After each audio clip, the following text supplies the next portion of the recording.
que le gars qui est vegan, c'est parce que son assiette a toujours été pleine. Le jour où son assiette devient vide, pendant 3 jours de suite, s'il trouve un steak haché, il le bouffe. Mais bien sûr. Un steak végétal, si je puis me permettre. On a une espèce d'environnement aujourd'hui d'enfants gâtés. Ah mais oui, alors vegan ou non, on est tous des enfants gâtés. Mais là justement, on a le choix, on sait se passer de produits animaux. Pourquoi ne pas évoluer vers une alimentation sans souffrance animale? Tu as cru au Père Noël quand tu étais petit? Oui, jusqu'au CP. Mes copains se sont fait un plaisir de me dire qu'ils n'existaient pas. Et à la petite souris? Bien sûr, mais là j'ai compris tout seul que c'était mes parents qui mettaient la pièce quand même. Et aux élevages et l'abattoir qui respectent les animaux? Qui les traitent avec humanité? Quoi? Ben oui, toujours. Ah bon? Personne ne t'a dit que ça n'existait pas? Ah, Noël, la fête de l'amour, de la paix, du partage. Tu sens cette ambiance magique? Oui, mais à ton avis, qu'est-ce qu'en pensent les animaux qui servent de repas de Noël? Le saumon fumé, les huîtres, l'oie à qui appartient le foie sur les toasts, la dinde farcie, les crevettes dans les verrines, les escargots. Sérieusement, combien de morts sur cette table de Noël? Ben quoi, c'est la tradition? Ok, donc pour fêter la bienveillance, on mange une dinde qui a passé sa vie dans une cage, des huîtres encore vivantes, du foie gras fait par gavage forcé et douloureux, un saumon mort d'agonie lente après avoir été élevé dans des bassins bondés. C'est ça l'esprit de Noël? C'est Noël, on évite de penser à ça. Et si pour une fois on pensait non pas à ça, mais à eux, des êtres capables de ressentir la douleur, la peur, mais aussi la joie, et qui veulent simplement vivre une vie agréable? On peut préparer un vrai festin avec des plats végétaux, un risotto aux champignons, un gratin dauphinois au lait végétal, une bûche au chocolat sans œufs ni crème. La cuisine végétale est inventive et savoureuse. Il suffit de décider de changer ses habitudes. La magie de Noël sans le sang et la souffrance, ce serait plus cohérent, non? Ho, ho, ho, ho, ho! Merry Christmas! Oh bah elle a l'air bien cette vache. Elle a à manger, pas de soucis, elle est tranquille. Franchement, ils ont la belle vie, les animaux d'élevage. C'est loin de la réalité, malheureusement. En France, 8 animaux sur 10 vivent en élevage intensif. Ils ne sortent jamais de leur cage ou des bâtiments bondis. Et même ceux qui voient un peu d'herbe, comme ici, finiront entassés dans des bétaillères, sans eau ni nourriture. Ensuite, ils sont envoyés dans les mêmes abattoirs, que l'élevage soit labellisé, bio, local, familial ou intensif. La même horreur les attend à la fin. Ah, je ne savais pas. Mais au moins ils ne ressentent pas grand-chose. Ça leur est égal, non? Détrompe-toi, leur sentience a été prouvée scientifiquement. Une vache, une truie, un poulet, tous veulent vivre autant que ton chien. Les mères s'attachent à leurs petits et aimeraient s'en occuper. D'ailleurs, une vache meugle de tristesse pendant des jours quand on lui enlève son veau. Les animaux ressentent la douleur, la peur, mais aussi l'attachement et la joie. C'est ça être sentient. Et pourtant, on les enferme, on les prive d'une vie stimulante, on les empêche de créer des liens sociaux, et on leur inflige des pratiques cruelles. Queue coupée à vif, débécage, castration. Tu trouves ça normal alors qu'on pourrait obtenir notre plaisir gustatif grâce à une cuisine végétale, savoureuse et en pleine expansion? C'est vrai que ça paraît injuste et égoïste, hein. Mais comment changer les choses? En arrêtant de fermer les yeux. Nous sommes responsables de nos choix et de leurs conséquences. Pour chaque repas, pour chaque produit qu'on achète, on choisit soit d'encourager, soit de refuser l'exploitation animale. Être juste avec les animaux, c'est refuser de leur imposer de la souffrance. Ah, ça c'est bien dit. Bon, tu m'expliques comment tu fais ton fameux gratin dauphinois végétal, mais on est d'accord, c'est occasionnel, hein. On a besoin de produits animaux pour être en bonne santé. C'est ce qu'on nous a toujours dit, mais tu vas être surpris. L'Académie de nutrition et de diététique affirme qu'une alimentation végétalienne équilibrée convient à toutes les étapes de la vie, même pour les enfants, les femmes enceintes et les sportifs. Sérieux? Mais les protéines, le calcium, je pensais qu'on ne pouvait les avoir que dans la viande, le lait ou les œufs. En fait, tout ça existe en abondance dans le végétal. Les légumineuses, champignons, graines, noix et céréales complètes sont d'excellentes sources de protéines. Pour le calcium, tu as les légumes verts ou les boissons végétales enrichies. Quant à la B12, on la prend en complément, tout comme on en donne aux animaux qu'on mange. Ok, mais pourquoi on entend toujours dire qu'on a besoin de viande et de lait alors? C'est ce qu'on nous répète depuis des décennies dans l'intérêt des industries de la viande et des produits laitiers. Ce mythe, c'est leur argument clé pour protéger leurs profits. Mais aujourd'hui, grâce aux recherches de l'OMS, de l'ANSES et d'autres organismes comme l'INSERM, on sait que manger végétal peut être tout aussi nutritif, délicieux et même meilleur pour la santé. C'est vrai que si on peut être en bonne santé sans produits animaux, ça paraît logique de choisir ce qui génère le moins de souffrance, et donc une alimentation végétale. Par contre, j'aime bien me régaler à table. Passer à une alimentation végétale, c'est mieux pour toi, pour la planète et pour les animaux. Et crois-moi, tu te régaleras aussi. Essaie tes plats préférés en version végétale. Tu verras, c'est super bon. Franchement, je suis d'accord, l'exploitation animale c'est inhumain.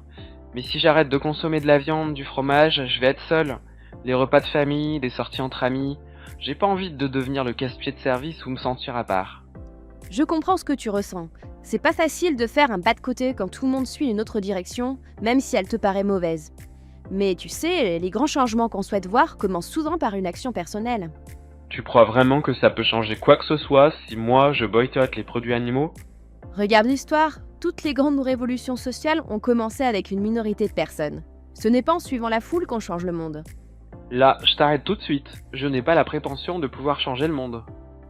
Quand tu choisis d'agir en accord avec tes valeurs, tu deviens une source d'inspiration pour de nombreuses personnes. Tu montres que c'est possible et tu donnes le courage à d'autres de changer. Et crois-moi, ça peut prendre de grandes proportions. La vérité, c'est que le changement est déjà en cours. Les défenseurs des droits des animaux sont déjà des millions en Europe et la cuisine végétale prend de plus en plus de place. La vraie question, c'est est-ce que tu veux faire partie de ceux qui essaient de changer les choses ou de ceux qui perpétuent le problème? Je ne sais pas, c'est bien que d'autres le fassent. Mes amis, ma famille, ils ne comprendraient pas. Je ne veux pas les décevoir. C'est normal. Ce qui est différent te faire peur ou déranger au début. Mais tu sais, en restant toi-même, tu montres qu'il est possible de vivre autrement. Petit à petit, ils seront curieux, surtout s'ils ont de l'estime pour toi. Peut-être qu'un jour, ils testeront une recette végétale, puis réfléchiront à l'impact de leur choix de consommation. Et qui sait, peut-être même que ça va les aider à passer un cap qu'ils seront un jour contents d'avoir franchi. Le plus important, c'est d'être en phase avec tes valeurs, pas de faire ce qui ne dérange ou ne déçoit personne. Tu ne crois pas? J'aimerais vraiment arrêter de manger des produits animaux, mais franchement, ça a l'air tellement compliqué. Trouver quoi manger, expliquer ça à tout le monde, gérer les repas en famille ou au resto. Rien que d'y penser, ça me décourage. Je comprends ce que tu ressens. En réalité, ce qui est difficile, ce n'est pas d'arrêter les produits animaux parce que tu sais pourquoi tu le fais. Ce qui complique les choses, c'est de se sentir seul à le faire dans ton entourage. Ah bon, vraiment? Oui, en fait, remplacer le lait par un lait végétal, c'est simple. Et il y a plein de choix maintenant. Faire des desserts sans œufs, ni lait, ni beurre, c'est juste de nouvelles recettes à tester. Et cuisiner sans viande, ça pousse à mettre en valeur les légumes, les céréales et légumineuses, avec des épices, des crèmes végétales ou des plantes aromatiques. Et si tu veux une transition facile, il y a les alternatives, les fameux simili pour faire des burgers ou des plats traditionnels. Mais tu verras, ce n'est même pas indispensable. La base de l'alimentation végétale, c'est tout le reste. Ok, mais les repas en famille, au travail, c'est là que ça me paraît impossible. C'est vrai qu'au début, ça paraît un peu délicat. Au moment où tu dois dire que tu ne veux pas manger de produits animaux, tu te demandes comment les gens vont réagir. Le plus souvent, ils ne disent pas long-chose. Ou alors, ils donnent des justifications ou font des blagues. Et crois-moi, elles ne sont jamais très originales. L'idéal, c'est d'être compris et d'avoir le vrai soutien d'au moins une personne. Être deux à comprendre cette démarche, ça simplifie tout. Et au resto? Là aussi, ça demande juste un peu d'organisation. Tu peux consulter les cartes en ligne avant de choisir un resto. Beaucoup proposent déjà des options végétariennes ou végétaliennes, et même s'il n'y en a pas, tu peux souvent demander d'enlever 1 ou 2 ingrédients pour avoir un plat végétal. C'est quand même un gros changement. Petit à petit, tes nouvelles habitudes s'installent, ça devient vite naturel. Et tu sais ce qui aide beaucoup? La satisfaction énorme de ne plus participer à la cruauté de l'industrie de la viande et des produits laitiers. Franchement, ça fait un bien fou, et ça te motive pour continuer. Écoute, je ne dis pas que c'est parfait, mais exploiter et tuer les animaux, si c'est fait humainement, c'est acceptable. Humainement, vraiment? C'est ce qu'on nous dit pour nous rassurer. Mais as-tu déjà vu comment ça se passe en réalité? Non, mais je suppose qu'ils sont bien traités, qu'ils ont de l'espace et qu'ils ne souffrent pas. C'est ce que nous font croire les labels pour déculpabiliser les consommateurs.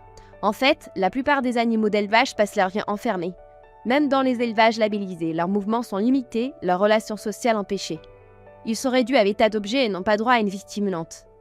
On leur prend leurs petits pour optimiser la production et on leur inflige des mutilations, comme le dépécage et le coupage des queues. Ok, alors il faudrait se fournir uniquement chez les éleveurs qui leur permettent de vivre une vie agréable. Parce que tu penses qu'un éleveur qui ferait attention au bien-être moral et physique des animaux pourrait survivre alors que ceux qui suivent les normes classiques s'en sortent à peine, même avec des subventions? Et même si c'était possible, que se passe-t-il une fois que les animaux arrivent à l'abattoir? Tu imagines une anesthésie, puis une injection euthanasiante, comme chez le vétérinaire dans une ambiance calme et douce? Ce serait bien trop coûteux et prendrait trop de temps. Pour tuer des centaines, parfois des milliers d'animaux par jour, on les fait avancer en file indienne, ils sentent le sang, entendent les hurlements des animaux en train d'être tués et assistent parfois à leur mort violente. Ils sont terrifiés. Mais alors, on ne peut pas vraiment tuer humainement? Quelle que soit la méthode, ça ne peut pas être humain de tuer un individu s'il ne veut pas mourir. C'est vrai que ça fait réfléchir. Est-ce que toute cette souffrance est vraiment justifiée? Il faut que tout le monde se pose cette question. Aujourd'hui, on peut très bien vivre sans exploiter ni tuer les animaux. Alors pourquoi choisir ce qui cause autant de souffrance? Si c'est si humain que ça, t'enverrais ton chien ou ton chat finir sa vie dans un abattoir, toi? Je ne vois pas où est le problème. Consommer des animaux, c'est légal, c'est courant. Si c'était vraiment si terrible, on ne le ferait pas, non? Légal, courant, oui. Mais ça ne veut pas dire que c'est juste. Tu sais, l'esclavage c'était légal et courant à une époque. Est-ce que ça le rendait acceptable? Tu compares la consommation de viande à l'esclavage, ce n'est pas un peu exagéré? Je ne dis pas que c'est la même chose. Mais dans les deux cas, on parle d'êtres sentients, capables de ressentir la douleur, la peur et les émotions, qui sont utilisés comme des ressources plutôt que respectés comme des individus. Les animaux ne sont pas sur cette planète pour être nos objets ou nos outils. Ils ont leur propre vie, leurs propres intérêts. Et on leur vole tout ça, simplement parce qu'on peut les contraindre et que c'est normalisé. Mais si c'est si injuste, pourquoi on n'en parle pas plus? Parce que c'est une énorme source d'argent, et donc tout est fait pour que tu ne te poses pas la question. Regarde autour de toi. Les publicités te montrent des poules qui dansent à la télé et des cochons souriants sur des camions. On n'en voit jamais les enfants en sortie scolaire à l'abattoir, mais plutôt dans des fermes pédagogiques. Les imagiers montrent des animaux dans la basse-cour d'une mignonne petite ferme, jamais des animaux mutilés et entassés, qui sont pourtant la réalité la plus courante. Tout est édulcoré pour te faire croire, dès le plus jeune âge, que c'est normal et sans conséquence. Je n'avais jamais vu ça comme ça. C'est vrai que tout semble joyeux. Alors que derrière, les animaux souffrent, c'est ça? Exactement, les animaux souffrent, ils vivent enfermés, entassés, séparés de leurs petits. Et tout ça pourquoi? Pour le plaisir gustatif d'humains qui pourrait parfaitement faire autrement. On nous vend une viande heureuse, mais c'est une illusion. Ce n'est pas parce qu'une pratique est courante ou légale qu'elle est juste. Peut-être qu'il est temps de la remettre en question. Oui, je suppose qu'on devrait se demander si ce qu'on fait est vraiment nécessaire et moral, même si tout le monde le fait. Exactement. Et tu sais quel est le levier le plus puissant d'un consommateur? Son porte-monnaie. C'est donc nous, à travers nos choix, qui pouvons décider de faire perdurer un système ou de le changer. Alors, qu'est-ce que tu décides? Tu suis la masse ou tu fais ce qui te semble le plus humain et le plus juste? Franchement, je ne comprends pas pourquoi tu me dis que je suis responsable de la souffrance des animaux. Je ne fais que manger de la viande, comme tout le monde. Ce n'est pas comme si c'était moi qui les tuais quand même. C'est vrai que tu ne tiens pas le couteau, mais tu sais, chaque fois que tu achètes un produit animal, tu finances directement tout le système qui les exploite et les tue. Sans les consommateurs, cette industrie n'existerait pas. Tu exagères un peu, non? Je ne suis qu'un consommateur parmi des millions. Qu'est-ce que ça change si moi j'arrête? C'est exactement ce que l'industrie veut que tu penses. Mais imagine, si des millions de gens disent la même chose, l'industrie continue de tourner. Si au contraire, des millions de personnes décident de ne plus acheter ces produits, elle s'effondre. En fait, c'est simple. À chaque fois que tu achètes un steak, un fromage ou un yaourt, tu votes avec ton porte-monnaie pour que le système continue d'exploiter et de tuer des animaux. Même si j'arrête, ça ne va pas changer du jour au lendemain. Chaque geste compte et peut inspirer d'autres personnes à faire de même. Tu sais, les alternatives végétales explosent aujourd'hui parce que de plus en plus de gens refusent de financer l'industrie animale. En changeant tes choix, tu ne finances plus la souffrance et tu encourages les entreprises, les restaurants à proposer plus d'options végétales et c'est donc de plus en plus facile de faire ce choix. Ok, mais ça demande beaucoup d'efforts de tout vérifier. Pas tant que ça. Une fois que tu commences, ça devient naturel. Choisir un lait végétal, tester des plats sans viande, chercher des marques éthiques. Et tu sais quoi? En plus d'être meilleur pour les animaux, c'est souvent meilleur pour toi et pour la planète. Chaque achat est un vote. La question c'est, pour quel monde veux-tu voter? Un monde de souffrance ou un monde plus juste?